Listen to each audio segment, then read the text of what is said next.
Hi, I'm Michie Abel with the Horse Human Connection Matrix and with In Rewilding Together retreats. And Lynley's got me here on Zoom, and we're going to have a little chat.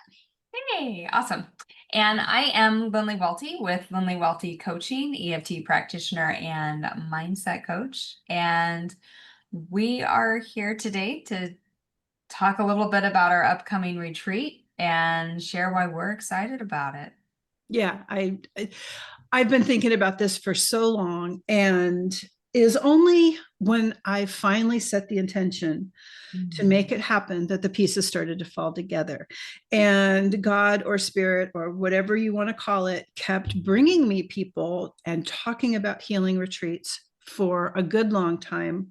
I took a few steps in the beginning, and then something happened that was too big to ignore, a possibility about doing retreats on a very beautiful, large piece of land at the coast, that made me say, okay, I will do this. I will take it on. I will set the intention. And I realized that my whole life, what I've done to take care of my own nervous system makes so much sense from a neuroscience perspective that I did not understand until like the last year, about my own sensitivities, my own overwhelm, what it's like when I go to town, what it's like when there's a lot of people around, what it's like when life just gets too hectic. And I've spent my life as a dancer, not as a competitive dancer or a professional dancer or even a performance dancer, but just dancing because it felt good in my body. And as a younger person, if 6 months went by and I hadn't been to a dance class, there was something wrong. Just something was really wrong. Same with building cob, building mud. A long time ago, I saw a cob house on a website and I just fell in love with it. And I said, I have to do that. I have to do that.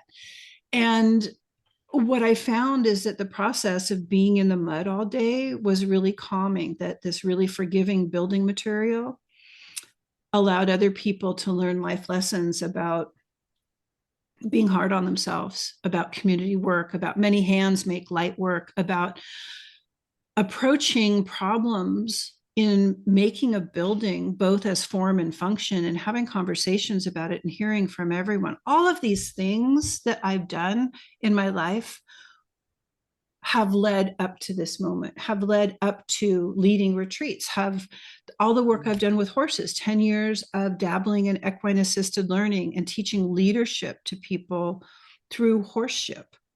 And that's my word, horseship, not horsemanship, not horsewomanship, horseship. The relationship And so when build with a you, horse. okay, there you go. I was just going to ask when you say horseship, what exactly is that? And so I'm curious, and I'm sure our audience is curious, like what exactly is this retreat about?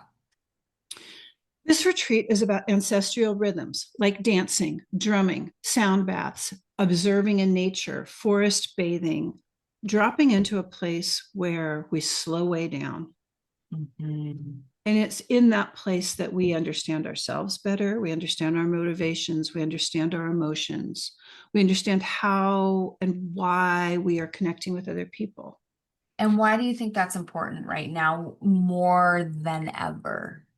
More than ever because of our fast-paced tech world. Like, things are changing so fast. A lot of what I talk about in the podcast is how the world has changed, how there's this like overreaching dominance, and some of that dominance to me feels like the programs that we run, the belief systems we have that are imposed by society about what we should do and what's normal, and what corporate culture has trickled down from their customer service into how we interact with each other. And it's horrible. It's not like it used to be. I'm 62 years old, and the way the world has changed since I was in my 20s is way greater than the way it had changed for my grandmother in that same span of years. Totally. So it sounds like this is an opportunity for people to really ground and reconnect to themselves. It's an opportunity to step away from the noise of the corporate life, of the world, of our day-to-day distractions and life, and reconnect with our wholesome selves. As you said, our ancestral rhythms. Yeah, What's part of normal. exactly part of what's happened, especially with younger people and with older people, even people my age, is we're so used to being on our device and our attention span has shortened. Mhm. Our attention to detail and emotion, like what started as connection using a device, a computer, a phone, is now it's spontaneous, it spurts, but it doesn't contain context. Often it doesn't contain emotion. It's not real communication. Mhm. So, It's so we're really supporting each other to not only connect with ourselves, but with each other exactly. and get back to like, okay, what is that again? How do we be human again? Exactly. That's what I feel is really connecting not just with this human, with our physical body, which is most important, but we've got to also learn how to connect and be with each other. We do. And you know, there's one exercise we do in the retreats that comes from some workshops that I assisted with for 12 years on and off. And it's a way that we interact with each other where there's so much information available to us that we don't recognize or take advantage of because we're going so fast, because we're making assumptions, because we just don't take the time to look at somebody in the eyes and slow down enough to say, what are they feeling? What was their day like? To absorb maybe some of their past experiences, which, if you look, you can see in someone's eyes. You can see behind their eyes what's really going on. You can see in their face when we take the mask, that plastic smile off, when we take that off and we relax our face and we connect with each other, we can feel what's happening. And I was diagnosed with autism 2 years ago. And so there are no doubt pieces of social interaction that I miss. And there are maybe even pieces of facial expression that I might be missing. But I've learned to compensate. And everybody can take what I call compensating, is just whatever they're taking in, they can take in more. And that's part of what we're teaching too, is how to use your intuition, how to see beyond the face and the social normalities to what's really happening. And that's a different connection altogether. Yeah. Yeah. And as you and I both know, this work it is so needed. I mean, I feel like it's necessary work. It's necessary because we've almost lost it. We've lost what it means to get our feet on the ground on our bare foot. The simple thing of getting our bare feet on the ground to feel on our earth, to feel each other, to feel that connection.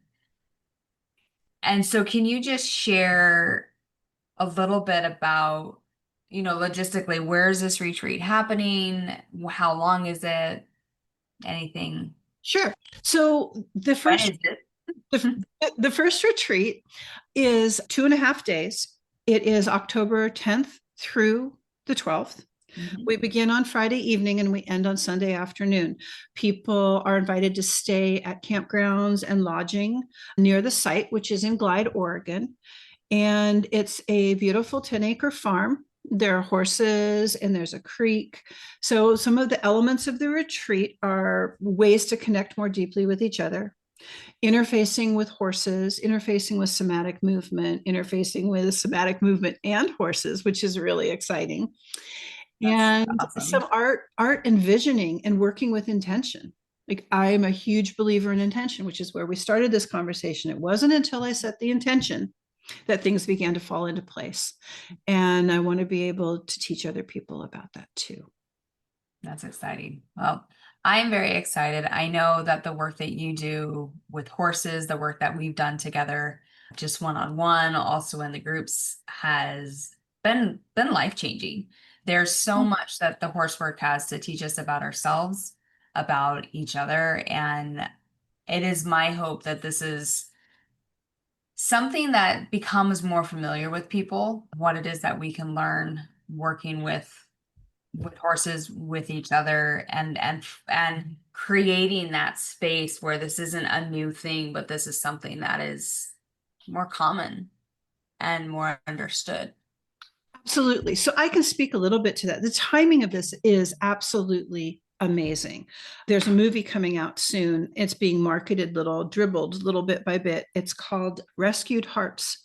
And these two women have gone out and spent a year or two filming all over the country, all over the world, the work that horses do with people in the way of relational work, horseship relational work.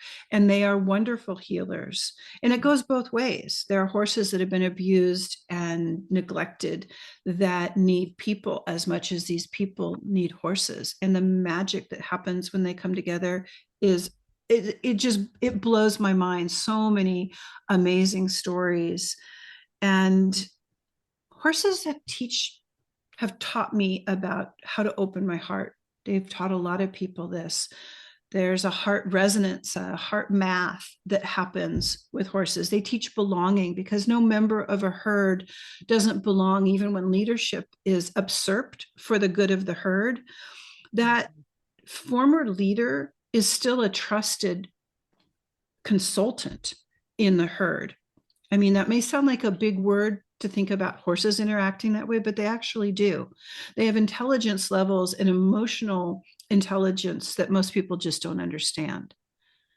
But people are being drawn to them, and they really do have a lot to teach us, not just slowing down and belonging and how to open our hearts, but how to live with each other in a herd in a way that whatever dominance happens, it's good for the collective, which is quite different than some human situations. Well, this is exciting. I know that we could talk for quite a while longer, I know I could but go I on and on. want to keep this kind of short and sweet. But if anybody has any questions about the retreat or they want to get more information, I believe they can just go to the website. We'll link that below. And is there any other way that they can reach out to you? There's an email at info@rewildingtogether.net. And the website is www.rewildingtogether.net. Both of those. And like you say, you'll put them in the Link those chat. I'll below. put them in the chat. Thank you. This was a great idea to talk about it, Lynley. Awesome. I am so excited for the upcoming one. Me too. I think about it all the time, just excited for all the things that we're bringing in and just more horse time. I think that's the piece that I'm looking forward to the most is being able to have more of that time with the horses and learning from what they have to do and share with I, us. I just want to say too that like this team has come together in the most like synchronistic, like crazy way of Beautiful. and so we have Aubree Gale, and we have Gianna, and we have Nichole Johnson Romero, Lynley Welte, and myself, Is She Able? And we will be the team of the retreat and hold the space, cook delicious meals, and see that everybody is nourished in so many ways. All righty. Amazing. Thank you so much, Ishi. And I'm sure you'll be seeing us again.